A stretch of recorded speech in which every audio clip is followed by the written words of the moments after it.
Muito bem, vamos prosseguir estudando a Bíblia. Tudo certo com vocês? Tranquilos? Que bom. Legal que a igreja tem mais gente agora para estudarmos juntos esse tema aí que vamos tratar agora do Espírito Santo no Evangelho de João. Ok? Sejam bem-vindos. Eu vou dizer a mesma coisa. Se você tiver uma pergunta, levanta a mão aí na hora e já pergunte, tá bom? Se eu souber, eu respondo. Se eu não souber, Rosildo responde. Ok? O Espírito Santo no Evangelho de João. Diz a palavra de Deus assim: E João testemunhou dizendo: Vi o Espírito descer do céu como pomba e pousar sobre ele. Eu não o conhecia. Aquele, porém, que me enviou a batizar com água, me disse: Aquele sobre quem vires descer e pousar o Espírito, esse é o que batiza com o Espírito. Esse é o verso 32 e 33 do capítulo 1 do Evangelho de São João. Esse verso é para introduzir o tema que nós vamos tratar agora, ok? Bom, o Evangelho de João é um evangelho muito bonito, muito especial, muito profundo também. Alguns estudiosos, especialmente os pais da igreja, diziam que tinha uma tradição que os 4 seres viventes que tem ao redor do trono de Deus no Apocalipse, isso vem lá dos pais da igreja, eles diziam que ali era uma manifestação dos 4 evangelhos, né? Uma descrição dos 4 evangelhos. E lá tem 4 seres viventes, onde um tem rosto de homem, um tem rosto de boi, outro de leão e outro de águia, né? Então eles diziam assim: bom, o rosto de homem é uma representação do Evangelho de Lucas, que apresenta um Jesus assim num nível bem social, né? O Jesus que no Evangelho de Lucas nem tem um sermão da montanha, tem um sermão da planície, né? Aí o Evangelho de Marcos é o evangelho que apresenta Jesus como aquele servo sofredor que morre para dar vida. Seria uma simbologia do boi, o animal serviçal. E o leão seria uma representação do Evangelho de Mateus, onde Jesus é retratado como o leão da tribo de Judá, o leão de Davi, né, o rei ali.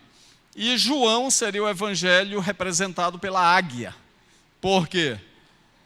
A gente diz assim: João é um evangelho profundo, talvez o mais profundo de todos.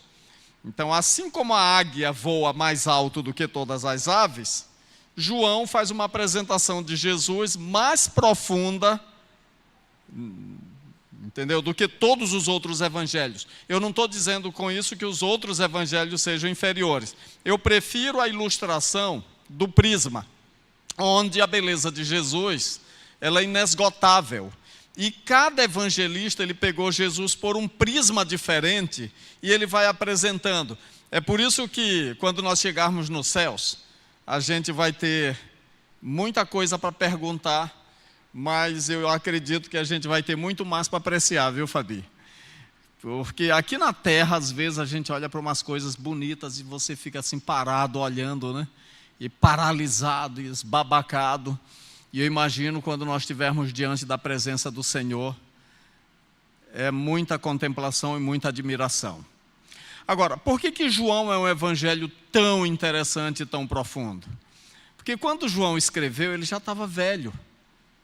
E apesar de na nossa sociedade velho não ter valor, eu quero dizer uma coisa para vocês que eu falei lá para os idosos no retiro. Envelhecer é um privilégio. Porque quando você envelhece, você acumula experiência. Então imagina, João foi aquele menino que começou a seguir Jesus logo cedo, né? Assim, então imagina que ele devia aí ter uns 15, 16 anos e ele foi o discípulo mais novo e ele teve o privilégio de estar sempre pertinho de Jesus. Eles eram primos, tudo indica. E agora, 60 anos depois que Jesus foi para o céu, ou um pouquinho mais, João está idoso, né? João está idoso. E eu falei aqui nos 15, 16 anos, mas se foi uns 60 e tantos anos, João estava aí com uns 80 e poucos anos para 90 anos. Então talvez ele seguiu Jesus um pouquinho mais velho do que 16, 17 anos. Mas o fato é que quando ele escreve o Evangelho, quando ele escreve o Apocalipse, diga-se de passagem, O Apocalipse foi escrito primeiro do que o Evangelho. Okay? O Evangelho é o último livro. Então eu penso que João devia ficar parado assim, refletindo e lembrando de Jesus, né? Pensando. Se tivesse fotografia naquela época, ele deveria ter um quadro de Jesus, como eu tenho lá em casa, que tem hora que eu fico olhando para aquele quadro belíssimo. Aquele quadro já vale muito dinheiro, viu? Se depender de mim, ele vale muito dinheiro. Aí eu fico olhando lá para o meu quadro de Jesus e apreciando a fotografia, né? E eu quero dizer uma coisa para vocês, que o amor verdadeiro, para ele não cair, não subtrair, você precisa ter tempo para contemplação, para reflexão. E eu digo isso no nível conjugal também, no nível da amizade, no nível do relacionamento aqui da terra. Às vezes a gente não reflete mais, não pensa mais, né? Você ouve um sermão e amanhã tu pergunta, qual foi o sermão de ontem? Ninguém lembra mais. Quase ninguém lembra mais. Aí eu fico pensando assim, João escreveu o evangelho dele. Gente, isso é uma obra de arte, esse evangelho. É uma obra de arte. E o evangelho, de acordo com os teólogos, né, que escrevem sobre ele, diz assim, o evangelho é dividido em 3 partes. O prólogo, que é o capítulo 1, verso 1 até o 18. Aí você tem o corpo do evangelho, que vai de 1,19 a 20, verso 1, e aí você tem o epílogo. A maioria dos teólogos divide o evangelho assim. O evangelho de 1 a 12 é o livro dos sinais, o evangelho de 13 a 21 é o livro da glória. Deixa eu explicar isso para vocês, que às vezes a gente fala algumas coisas e se os irmãos não entendem, não adianta ter falado. Mas por que livro dos sinais? Primeiro, no evangelho de João, aquilo que é milagre em outros evangelhos, João não chama de milagre, João chama de sinal. E qual é a diferença de um sinal para um milagre? Todo sinal é um milagre, mas nem todo milagre é um sinal. Qual é a diferença? Deixa eu explicar para vocês. A diferença é a seguinte, será que vocês me acompanham aí? Eu estou andando aqui, viu, vocês da câmera aí? Deixa eu ilustrar esse negócio do milagre e do sinal a partir daqui. Só que eu tenho que chegar bem aí, Anaísa, depois de onde você está, para eu mostrar uma coisa aqui para os irmãos. Pronto. Aqui está a janela da igreja. Não é? Veja, um milagre é apenas um fato, um ato, estanque. E sem um outro objetivo que não seja beneficiar a pessoa que recebe o milagre. Agora, quando o milagre é sinal, ele é como se fosse uma janela. E na janela, segura aqui para mim, Anaísa, por gentileza, puxa essa cortina só um pouquinho para lá. Aqui da janela, irmãos, eu tenho o privilégio, apesar de ser só um quadrado, né? Mas daqui eu posso olhar toda a grandeza do que existe lá fora. É como se a janela fosse uma lente ou uma luneta que me permite olhar algo maior. Obrigado. Então, o sinal, ele fala para além. Então, cada milagre que Jesus faz no Evangelho de João, ele não é um fim em si. Ele mostra uma realidade maior. Então, aquele sinal que vem também da palavra semeia, é apenas como se fosse uma semente de algo muito maior. Por isso o evangelho de João ele tem uma perspectiva muito diferente, é um evangelho de uma profundidade extraordinária. Alguns teólogos comparam o evangelho de João a uma cebola, né, onde você lê uma palavra e tem um significado. Mas um detalhe, João sempre tem um significado mais profundo. Eu não gosto muito da ilustração da cebola, eu prefiro dizer que João é como o oceano.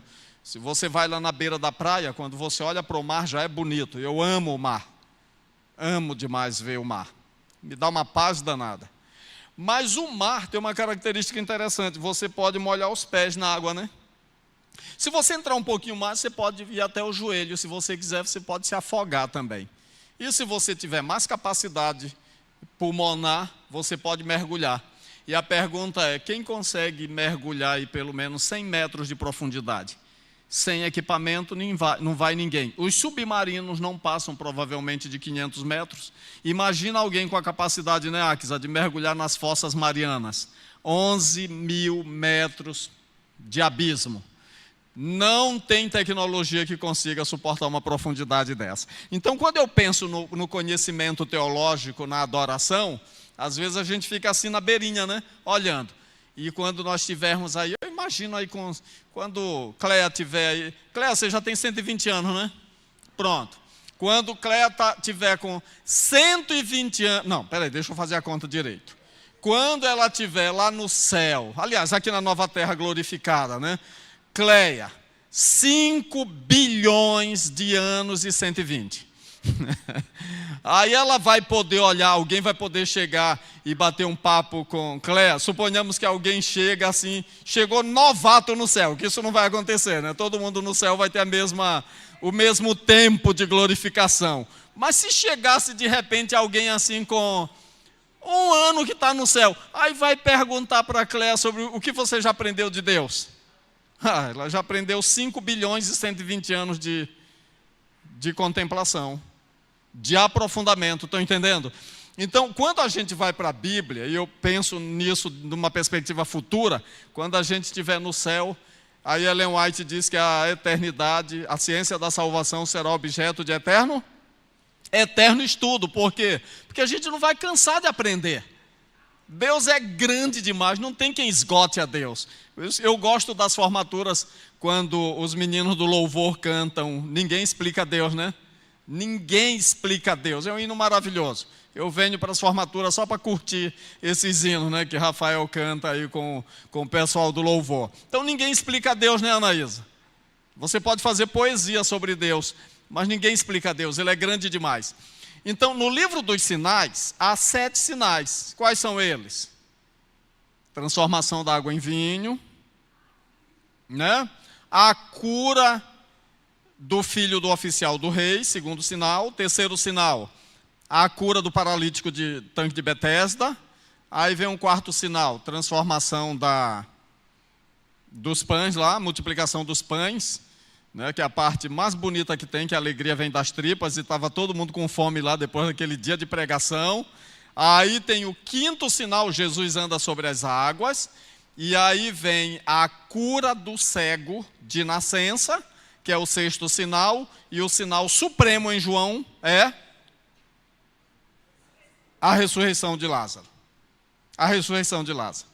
Interessante, cada um desses sinais está tratando do tema da vida, praticamente. Mas o último, ele é o clímax. Por quê? Porque é onde a vida dá vida. É onde a vida dá vida. E um detalhe, o capítulo 11 de João é onde decidem matar a vida.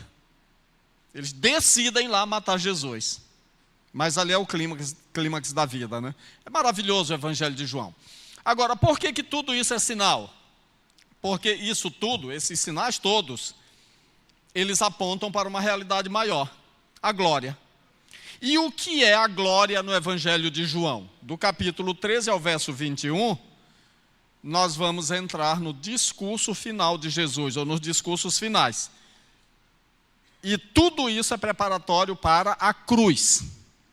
E eu quero dizer uma coisa para vocês. No Evangelho de João, o momento da glória é o momento da cruz. Entenderam? Mas como é que você pode ter glória na morte? É aí que está o pulo do gato. Que para Deus, a morte não é derrota. A morte é a vitória. Porque qual era o objetivo? Volta um pouquinho a fita aí do Evangelho de João. Jesus diz assim, aí vem o príncipe desse mundo, ele já está julgado. Agora será expulso o príncipe desse mundo. Quem era o príncipe desse mundo? Satanás, que roubou o lugar do homem, roubou a vida eterna do homem, a felicidade do homem. Então, qual era o momento da glória? O momento da retomada do mundo para quem? Para Deus, o momento do resgate. Entendeu? É como se a gente estivesse assistindo um filme, falando aí numa linguagem bem nordestina. Esse é o momento mais arrepiador do filme, né? É quando o mocinho vai lá e faz o que tem que ser feito. Então Jesus vai lá, entra na casa do valente, amarra o valente Satanás e tira das garras de Satanás a humanidade que era cativa. Amém? Amenzinho fraco. Pior do que quando eu estou sozinho assistindo meus filmes. Amém, irmãos? Amém. Então Jesus, ele rompe as cadeias satânicas. E como é que ele faz isso? Na cruz. A cruz é extremamente significativa. A cruz é tudo para nós. E quando eu falo na cruz, automaticamente eu estou mesclando dia de sexta-feira da morte com o dia da ressurreição, que foi o primeiro dia da semana. Então, esse conjunto de morte e ressurreição, irmãos, é tudo para nós. E na cabeça de João, esse era o momento da glória. Olha como funciona na cabeça de João. Chegou o momento de ser glorificado o Filho do Homem. Qual é o momento de ser glorificado? Quando eu for levantado da terra, eu atrairei todos a mim mesmo. O que ele queria dizer com ser levantado? A palavra é quando eu for glorificado. Só que a palavra ali não era para ser exaltado no sentido humano, era ser levantado no sentido da cruz. Só que para João, a cruz é o momento da glória. Por quê? Porque não há maior glória para o céu do que operar a salvação do ser humano. Amém? Isso é maravilhoso. Bom, aí está a divisão do livro. Vamos para o que interessa aqui, para eu não ficar enrolando vocês. Charles Dodd escreveu um evangelho muito legal, um comentário sobre o evangelho, que é esse aí, Interpretação do Quarto Evangelho. É um comentário já um pouco antigo, mas se na academia você falar sobre comentários de João e não citar Charles Dodd, você vai ficar em débito, né? Então, ele apresenta 12 temas como ideias mestras do Evangelho de João. Quais são os temas? O simbolismo, vida eterna, o conhecimento de Deus, a verdade, a fé, a união com Deus, a luz, a glória e o juízo, o Espírito, o Messias, o Filho do Homem e o Filho de Deus e o Logos, que é o primeiro tema e que ele colocou como último aí. Eu estava lendo então sobre o Espírito. E é interessante quando você lê, o Charles Dodd é um erudito assim, às vezes difícil de ser entendido, porque quando ele vai falar, por exemplo, sobre o Espírito, primeiro ele vai falar sobre o que os gregos entendiam por Espírito, o que os judeus entendiam sobre Espírito, o que os povos ao redor entendiam como Espírito, e como João fala do Espírito para responder às compreensões diversas em relação a esse tema. Eu acho isso muito legal, sabe por quê? Porque ele não está apenas dando aula de teologia, ele está evangelizando. Entendeu? Ele está evangelizando as culturas, falando de uma forma profunda sobre o Espírito Santo. E sobre os diversos outros temas que nós temos no Evangelho. Ok? Estão comigo até aqui? Sim ou não? Estão com fome? Ah, sim. Eu estou. Só um pouquinho. Graças a Deus estou bem até agora. Muito bem. Com isso em mente, esse estudioso do Evangelho de João chamado Andreas Kistenberger, juntamente com esse outro autor, Scott Swain, eles escreveram esse livro aí, Pai, Filho e Espírito, a Trindade e o Evangelho de João. Então, o que a gente descobre no Evangelho de João sobre o Espírito Santo? Primeiro, no livro dos sinais, que é a primeira divisão do Evangelho, que vai do capítulo 1 até o 12, nós temos aí algumas menções sobre o Espírito Santo. Mas elas são menções pequenas. Eu fui além do livro e coloquei as referências todas aí nessa tela sobre o Espírito Santo, na primeira parte do Evangelho. Mas é na segunda parte que, de fato, nós vamos ter uma teologia mais robusta do Espírito Santo. Bom, mas aqui nós temos um começo e nós vamos ver esse começo. Primeira menção do Espírito Santo no Evangelho, no livro dos sinais, está relacionada com o batismo de Jesus. E eu quero ler os versos com vocês, tá bom? E, gente, eu não estou com pressa nenhuma para terminar meus seminários. Parece que eu sou o pregador que não termina, né? Então, mas eu quero ler com vocês aqui e a gente vai se divertir até a hora que der aí. Quando acabar o tempo eu saio, né, Ana? Pronto. Vamos lá então, vamos nos divertir um pouquinho lendo esses versos bíblicos aí, tá? Pronto, capítulo 1, versículo 32 e 33 diz a Bíblia assim: E João testemunhou dizendo, viu o Espírito descer do céu como pomba e pousar sobre ele. Eu não o conhecia, aquele porém que me ajudou a batizar com água me disse, aquele sobre quem vires descer e pousar o Espírito, esse é o que batiza com o Espírito Santo. Gente, o Espírito Santo é um pássaro? Sim ou não? Não. Deixa eu abrir um parênteses aqui para eu falar sobre uma coisa para vocês que eu vou explicar lá no meu último seminário, mas eu vou dar um spoiler aqui, quando eu repetir lá vocês vão ter aprendido de novo. todo tema difícil demais na Bíblia, a Bíblia não conceitua de forma direta. É isso. A Bíblia mostra metáforas, ou seja, comparações. Comparações. Tem um tema na Bíblia que não dá para comparar. Por exemplo, a Trindade. Eu estava ouvindo um dia desse uma palestra sobre a Trindade. E aí algumas pessoas querem exemplificar a Trindade usando metáforas humanas. Isso é meio arriscado, por uma única razão. Lá em Isaías está escrito assim: a que me comparareis? Ou com que me comparareis? Ou seja, Deus é grande demais para a gente fazer uma descrição precisa dele. Agora, ele se revela. E eu acredito que quando Deus se revela, ele se esvazia, ele se encolhe para chegar no nível da nossa compreensão.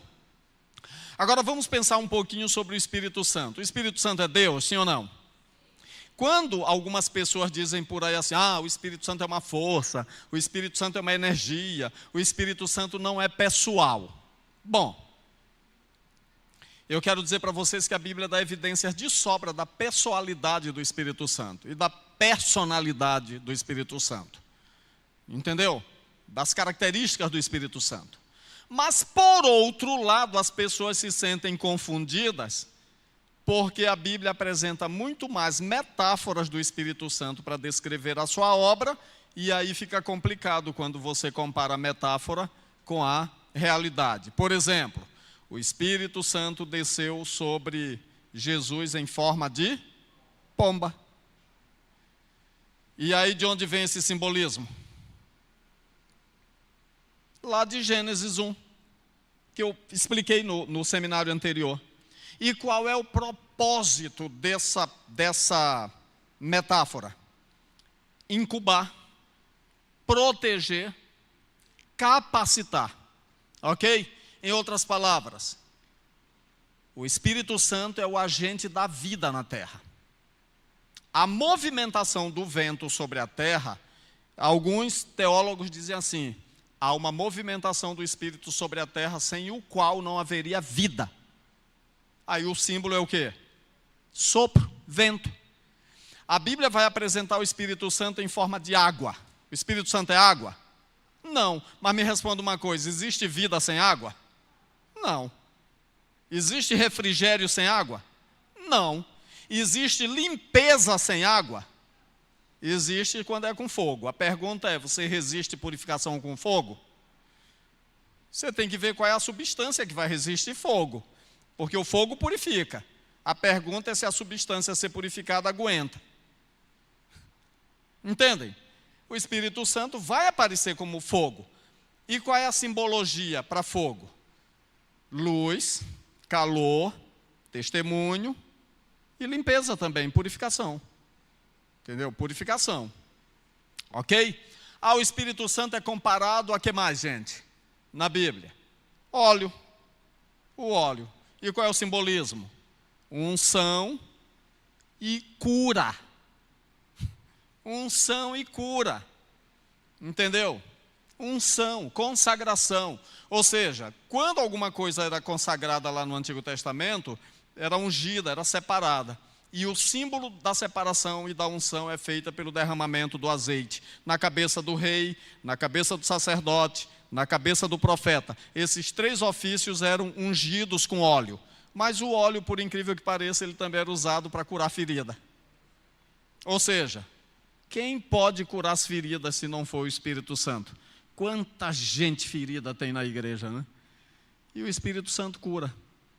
Por isso que Davi disse assim, unge a minha cabeça com óleo e o meu cálice transborda. Mas azeite era colocado na cabeça das ovelhas para curar.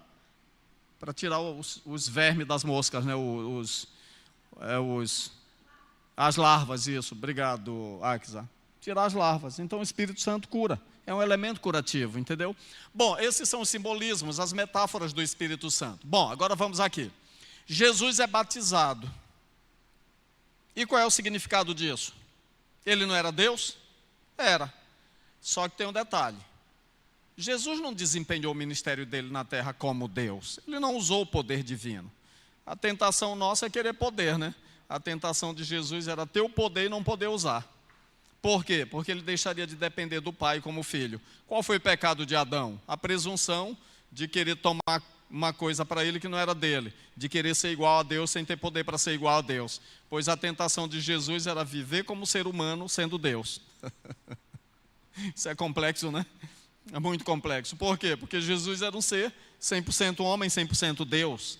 Isso não cabe na nossa cabeça, né? É difícil de ilustrar. Bom, mas o fato é o seguinte, que como ser humano, Jesus dependia em quantos por cento do Pai? Totalmente. Totalmente. E agora o que o Espírito Santo faz? Se apossa, envolve, para quê? Para que o ministério de Jesus fosse um ministério poderoso. Entenderam? Todos os milagres que Jesus fez, ele mesmo diz, foi pelo dedo de Deus. Que depois criticaram Jesus dizendo que era Beelzebul. Ele disse, não, isso aqui é o dedo de Deus. O mesmo dedo que fez os milagres lá do Egito, o Espírito Santo. E é nesse contexto que Jesus falou assim, ó, se vocês falarem alguma bobagem contra mim, está tudo bem. Agora, se vocês falarem do Espírito Santo, vocês pecarem contra o Espírito Santo, isso vai ser ruim para vocês. Por quê? Porque é o Espírito Santo que convence as pessoas da necessidade de ter Jesus. Entenderam? Então ele é crucial, é indispensável na obra da salvação. Beleza. Agora então Jesus, quando ele foi batizado, para onde ele foi, irmãos? João não fala isso, mas os outros evangelhos dizem que ele foi para onde? Para o deserto. E ele foi para onde? Ele foi viver a primeira vitória dele, que ele não viveria se não fosse pelo poder do Espírito Santo. E nessa primeira vitória, ele começa a vencer onde os israelitas fracassaram. Porque o objetivo do ministério de Jesus na terra foi exatamente vencer onde cada ser humano falhou. Entendeu? Adão falhou no alimento. Primeira prova de Jesus, o alimento. Israel falhou na alimentação. Aí Jesus pegou a resposta lá da derrota de Israel para afugentar o diabo. Entendeu? Está escrito, não só de pão viverá o homem. Sabe onde está escrito isso? Deuteronômio capítulo 8. Lá onde está descrito, onde o povo de Israel foi tentado na alimentação. As outras duas respostas de Jesus para Satanás, ele tirou lá de Deuteronômio capítulo 6, onde Israel perdeu, Jesus ganhou. Sabe o que é maravilhoso disso? Que Jesus pega a fraqueza do ser humano, vence onde o ser humano fracassou, e depois ele acredita na nossa conta a vitória que ele teve. Amém? Ou seja, nós podemos ser vencedores em Jesus. E em Cristo ele refaz as nossas derrotas em vitórias. Eu fiz uma semana de oração na Nova Zelândia sobre isso, Jesus o novo, e eu vou apresentando como Jesus é o novo cada um. E essa série eu ainda não apresentei aqui. Ok? Bom, vamos para frente então. Primeiro verso, Jesus é capacitado pelo poder do Espírito Santo. Segundo verso, 3, de 5 a 8. Aquele que não nascer da água e do Espírito não pode entrar no reino dos céus. Olha que interessante, né? Vamos pensar um pouquinho. Em que contexto Jesus falou isso? Nicodemos.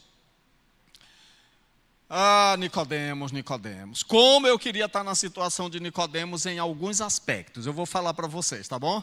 Nicodemos tinha grana ou não? Tinha. Era filho de Abraão? Era. Era príncipe? Era. Eu não sei se ele era bonito igual a mim, mas ele era um príncipe.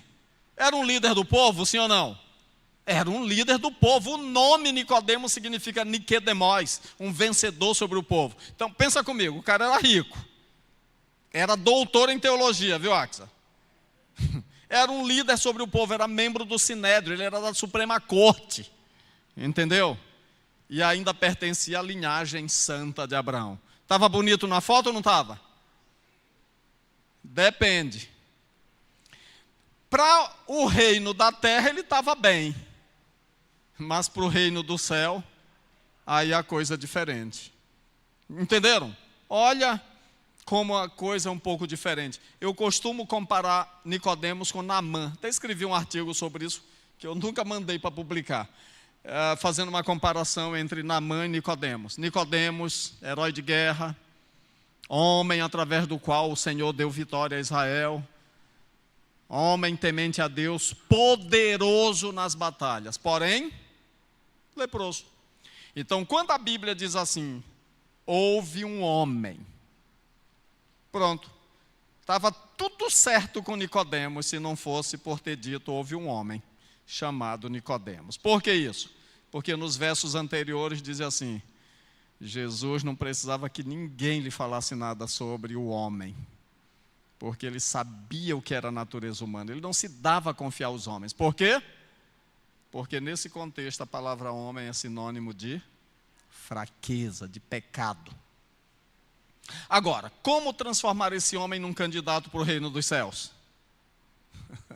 Só o poder regenerador do Espírito Santo. E aí nós temos alguns simbolismos. Primeiro deles, a água. A água que produz o novo nascimento. E essa água, irmãos, ela tem que ser divina. Esse simbolismo vem de Ezequiel capítulo 42 em diante, quando fala sobre aquela fonte que sai lá do santuário, e essa água vai crescendo, vai se aprofundando até virar um rio, mas o mais interessante, onde essa água passa tem vida. Vida. Essa água cai no Mar Morto, e a Bíblia diz assim, haverá vida no Mar Morto. Quando vocês forem a Israel, tomem banho no Mar Morto. Salgadíssimo, você vai flutuar, mas não tem um peixe naquele mar. Não tem vida praticamente nenhuma. Acho que outro dia descobriram lá um negocinho lá que tem vida, uma bactéria, sei lá o quê. Mas é difícil ter vida, tão salgado que é. Então, a ilustração do templo é que a água viria para dar vida por onde passasse. Agora, Jesus está dizendo assim, eu sou a fonte da vida, da água. Ele é a fonte da água. E detalhe, quando o Evangelho de João termina, Jesus está dizendo assim, Nicodemos, você precisa nascer da água e do Espírito, da fonte da água e do Espírito. Quando Jesus morre, sai o quê do lado dele?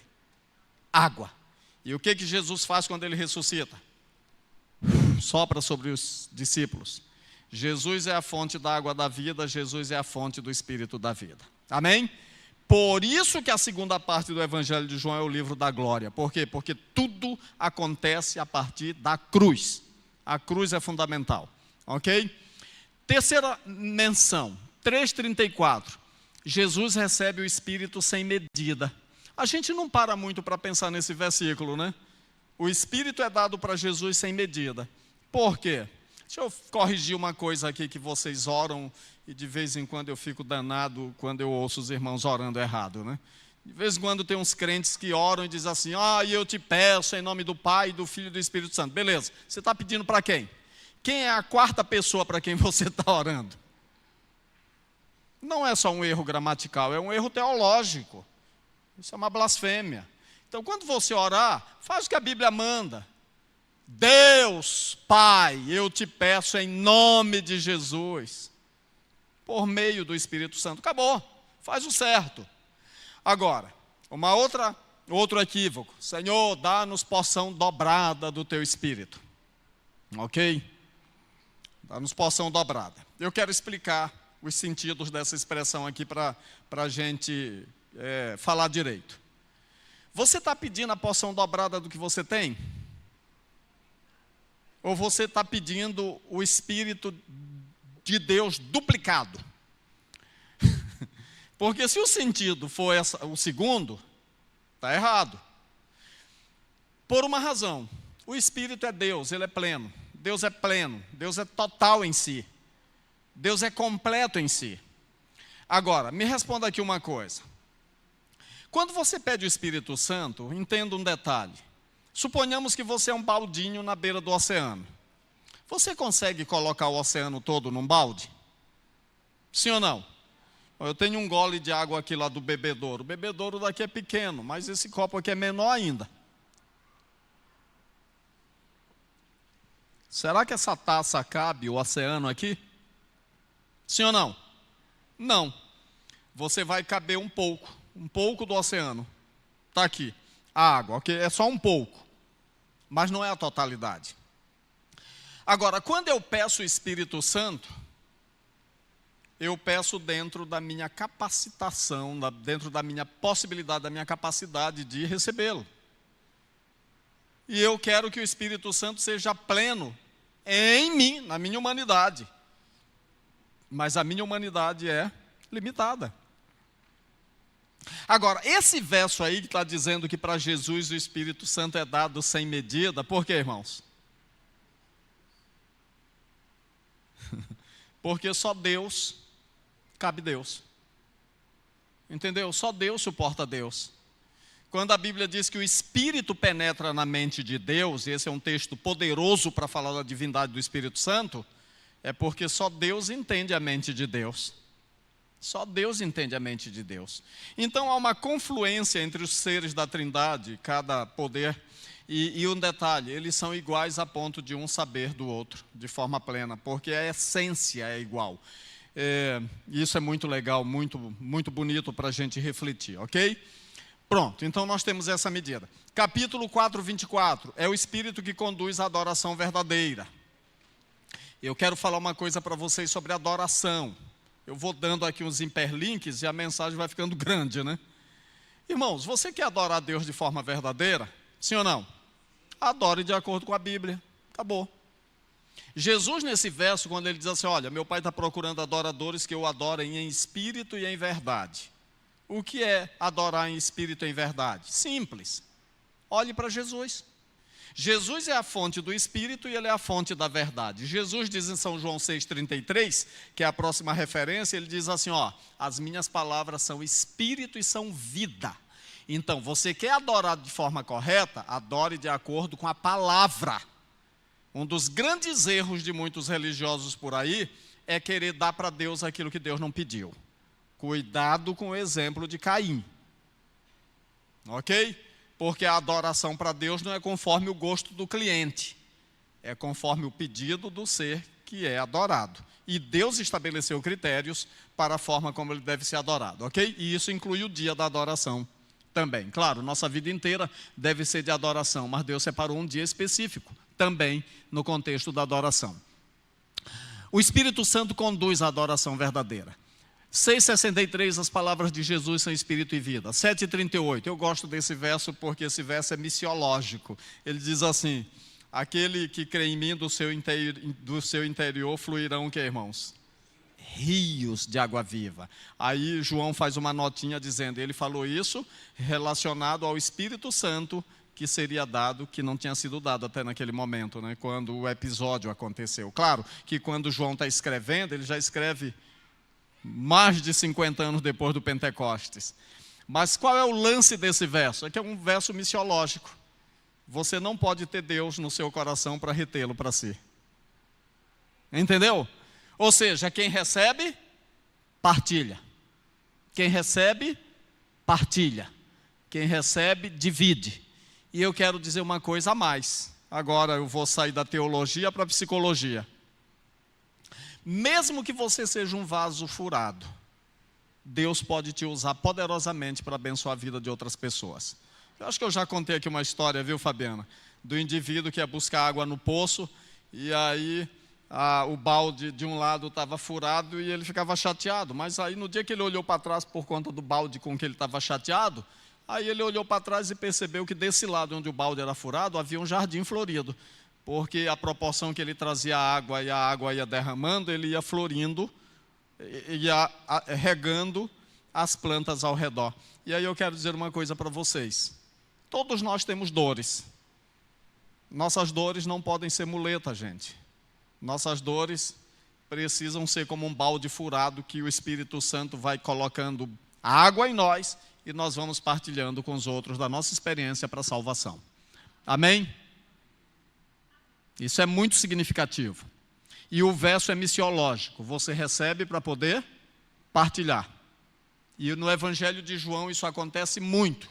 O testemunho tem que ser dado. Olha o exemplo da samaritana. Ela foi buscar água, não foi? Daqui a pouco ela larga o cântaro lá e vai embora e começa a chamar o povo da cidade. Ou seja, aquela mulher era toda danificada emocionalmente. E ela foi buscar água ao meio-dia porque ela estava com vergonha do povo da cidade. Aí ela se encontra com a água da vida, ela bebe da água da vida, ela sacia a sua sede, ela esquece o cântaro lá e corre para a cidade e diz assim: ei pessoal, acordem! O pessoal devia estar dormindo lá depois do almoço. Ela diz assim: venham ver o homem que me disse tudo quanto eu fiz, eu acho que ele é o Messias. Aí termina o capítulo dizendo o quê? O povo da cidade diz assim: a gente veio aqui e agora a gente crê, não é mais pelo teu testemunho, é porque a gente viu e ouviu. Mas o primeiro detalhe é assim: para alguém aceitar Jesus, primeiro ela precisa ouvir. E aí Paulo diz: a fé vem pelo ouvir. O ouvir do quê? Da palavra de Deus. Aí ele pergunta: como as pessoas ouvirão se não há quem pregue? Então, o que nós recebemos precisa ser o quê? Partilhado. E esse é o significado desse verso. O Espírito Santo não dá para ele apodrecer na botija de ninguém. O Espírito Santo é dado para ser dividido, para ser partilhado. E como é que eu partilho? Pelo testemunho, pela palavra da salvação. O meu tempo acabou. Aguenta aí um pouquinho que eu preciso de pelo menos 10 minutos para eu mostrar essa tela aqui. Veja, o Espírito Santo agora no livro da glória, na segunda metade do Evangelho. A promessa aparece em 5 textos distribuídos ao longo do discurso. Eu gosto desses 5 textos, porque cada bloco desse de texto apresenta um ministério do Espírito Santo. Então eu vou ser rápido nisso. Capítulo 14, 15 a 17, aí fala do ministério interior do Espírito Santo. 14, 26, o ministério didático, é o ministério de ensino. 15, 26 e 27, o ministério missional do Espírito. Capítulo 16, 7 a 11, o ministério exterior do Espírito, o Espírito trabalhando fora. Capítulo 16, 13 e 14, o ministério guiador. Agora, eu prometi para vocês que eu falaria sobre o ministério cétuplo do Espírito Santo, ou a obra cétupla do Espírito Santo, não é? Então vamos ler alguns textos bíblicos. Eu já li esse, que fala sobre os 7 Espíritos de Deus. Olha como o número 7 é importante no Apocalipse. Quando Jesus é apresentado aí na introdução, na saudação do livro, ele tem 7 testemunhos, né? Olha ali, ó. O Apocalipse é dado da parte do Pai, aquele que é, que era e que há de vir, o eterno. Da parte dos 7 Espíritos que se acham diante do trono. E da parte de Jesus. Ou seja, a Trindade envolvida na doação da revelação para benefício da igreja. E aí, quando fala de Jesus, tem 7 testemunhos. Primeiro, fiel testemunho, ele é o primogênito dos mortos, aquele que nos ama, aquele que nos libertou, nos constituiu reino, nos constituiu sacerdotes e é o soberano dos reis da terra. Perfeito, obrigado, Axa. Então são 7 louvores oferecidos a Deus, ok? Nesse verso aqui diz que do trono saem relâmpagos, vozes, trovões e diante do trono ardem 7 tochas de fogo, que são os 7 Espíritos de Deus. O capítulo 5, verso 6, que eu não coloquei aí, também fala sobre os 7 Espíritos de Deus. E de onde João tirou essas ideias? Zacarias 3,9 diz assim: porque eis aqui a pedra que pus diante de Josué. Sobre esta pedra única estão 7 olhos. Eis que eu lavrarei a sua escultura, diz o Senhor dos Exércitos, e tirarei a iniquidade desta terra num só dia. Zacarias 3,9. Zacarias 4,10 explica esse verso dizendo: pois quem despreza o dia dos humildes começos, esse alegrar-se-á vendo o prumo na mão de Zorobabel. Aqueles 7 olhos são o quê? São os olhos do Senhor que percorrem toda a terra.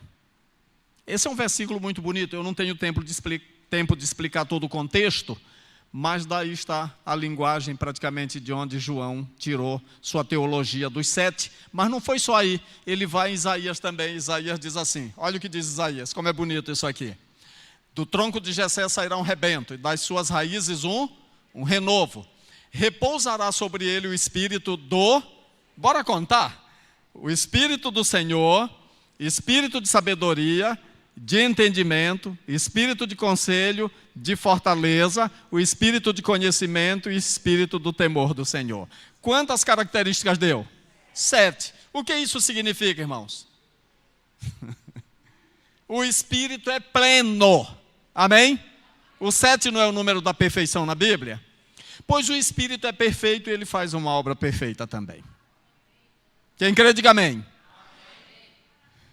Quem aceita, dê glória a Deus. Amém. Deus seja louvado. Agora, quando a gente vai para o Evangelho de João, aí também tem uma obra cétupla. Eu quero que vocês abram a Bíblia em João 14 para a gente ler esses versos tudinho, para poder ficar no nosso coração, tá bom? João 14. Primeira obra do Espírito no Evangelho de João, irmãos, qual que é? João 14, 26 diz assim. Cadê João? 14, verso 26. Diz assim. Mas o Consolador, o Espírito, a quem o Pai enviará em meu nome, esse vos ensinará. Ele vos ensinará. Segunda obra, todas as coisas, ele vos ensinará todas as coisas e vos fará lembrar de que, irmãos? De tudo que vos tenho dito. Isso é bonito demais. Queridos, olha para mim aqui um pouquinho. Quando Jesus diz, ele está fazendo o quê? Ele está falando. Quando Jesus diz, ele está falando. Então, o Espírito Santo que é dado, ele vai ensinar, ou seja, ele vai nos ajudar a compreender, e ele vai nos ajudar a lembrar o que, irmãos? As palavras de Jesus. As palavras de Jesus, que estão sendo tão esquecidas, né? Ultimamente por aí. Agora, capítulo 15, 26 diz assim, a terceira obra do Espírito, 15, 26. Quando, porém, vier o Consolador que eu vos enviarei da parte do Pai, o Espírito de que, irmãos? Da verdade, que dele procede, esse dará testemunho de mim. Olha, a gente podia passar a tarde todinha aqui só falando desse versículo aí, porque tem hora que eu fico pensando assim, tem muita gente que fala no Espírito Santo, e fala no Espírito Santo, e fala no Espírito Santo, e eu estou desconfiado que esse Espírito Santo não está conduzindo esse povo para a verdade. Por que será? Porque a palavra de Deus está dizendo que é o Espírito Santo que nos conduz à verdade. À verdade. Entenderam? Eu acho que a gente tem que estudar uma outra tarde sobre isso, viu, Rosildo? Porque é um tema muito importante sobre a verdade, o conjunto da verdade. E o que a Bíblia nos apresenta sobre a verdade? O Pai é a verdade, o Filho é o caminho, a verdade e a vida. O Espírito é a verdade, 1 João 5. A lei é a verdade. A palavra é a verdade, santifica-os na verdade, a tua palavra é a verdade. Salmo 119, 165 ou 142, fala lá que a tua lei é a própria verdade. E aí de vez em quando se levanta algum por aí que detona a lei de Deus, como se a lei de Deus fosse coisa satânica. Cuidado, para que você não atribua a Deus uma obra que é do diabo. Cuidado. E do mesmo modo, muito cuidado, para que você não trate como se fosse satânico algo que foi criado por Deus e que é a expressão do seu próprio caráter. Isso aqui é importante para a gente relembrar, ok? O Evangelho não invalida a verdade. Eu poderia mostrar aqui uma meia dúzia de textos falando sobre a verdade do Evangelho. Então o Evangelho não se contradiz, o Evangelho é o mesmo, em todo momento. Beleza? Vamos lá. Então, qual é a obra terceira do Espírito Santo? Dá testemunho. Testemunho de quem, gente? Ele dará testemunho de mim. Ele dará testemunho de mim. Então, como funciona a dinâmica do relacionamento de Pai, Filho e Espírito Santo? O Filho, irmãos, glorifica o Pai e testemunha do Pai. E o Espírito Santo vem para testemunhar de quem? Do Filho. Agora, olha como é bonito. O Filho é glorificado pelo Pai. O Filho é glorificado. Este é meu Filho amado em quem me comprazo. Aí você percebe como um está sempre demonstrando amor pelo outro, carinho pelo outro. Nós, no nosso egoísmo, nós queremos medir a divindade pelos nossos gostos, né? Pela nossa vontade de ter holofote. E eu quero dizer uma coisa para vocês, para aqueles que não creem no Espírito Santo. O Espírito Santo, ele faz questão de não aparecer, porque o propósito e a missão dele é fazer quem aparecer? Jesus. E agora eu quero falar sobre uma coisa que é testemunhal. Eu vou ofender. Posso ofender? Posso bater à vontade? Pronto. Irmãos, todo crente vaidoso, eu falo vaidoso no sentido de defender o uso daquilo que um crente não deve usar. No fundo, ele não está interessado em glorificar Jesus. Entenderam? Entenderam ou não? Por isso que Paulo diz assim, olha, quer comais, quer bebais, quer façais outra coisa qualquer, fazei tudo para quê? Para a glória de Deus. Então, em tudo, eu preciso me perguntar se isso glorifica a Deus ou se isso me promove. Eu acho que esse é um dos maiores testes para o crente. É ele entender que quando Cristo está na vida dele, não vive mais ele. Quem deve viver? Cristo. É ele que tem que ser visto. Está claro ou não? Está claro ou não, irmãos? E tem muita gente confundindo isso com graça que te liberta para você fazer o que você bem entende. Não, muito cuidado com isso. Muito cuidado. Pronto. Quarta obra do Espírito, convencer. Quinta, guiar. Guiar para onde, irmãos? A toda a verdade. 16, verso 13.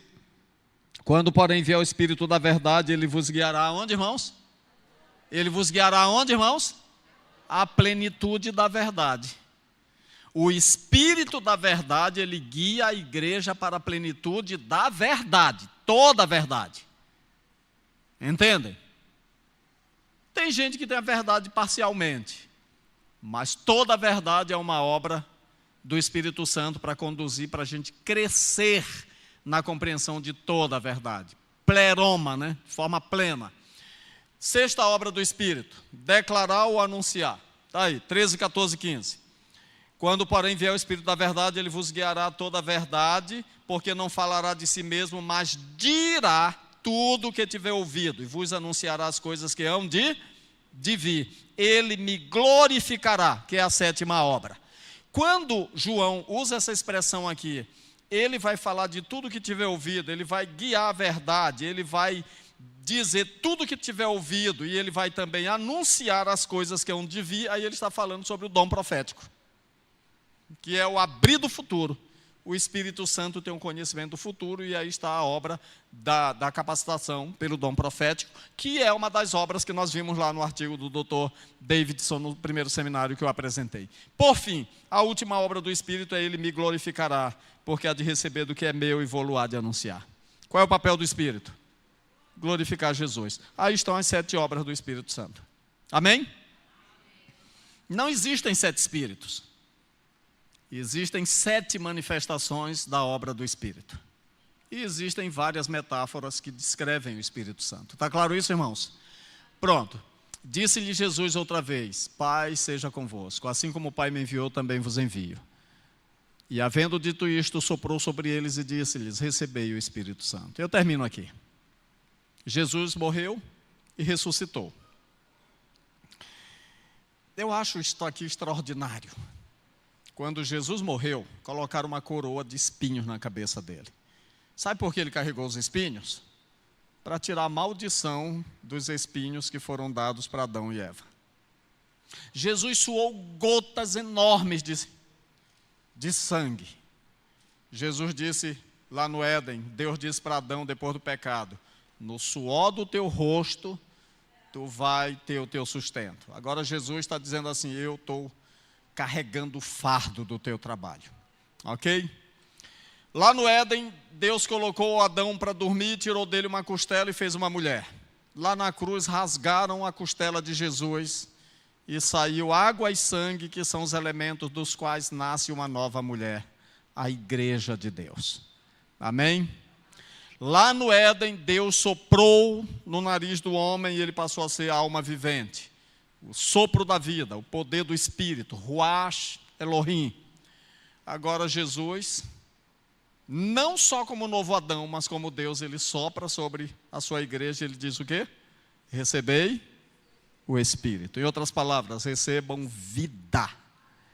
E Jesus está agora dizendo assim: vocês são a nova humanidade. Vocês são uma nova comunidade.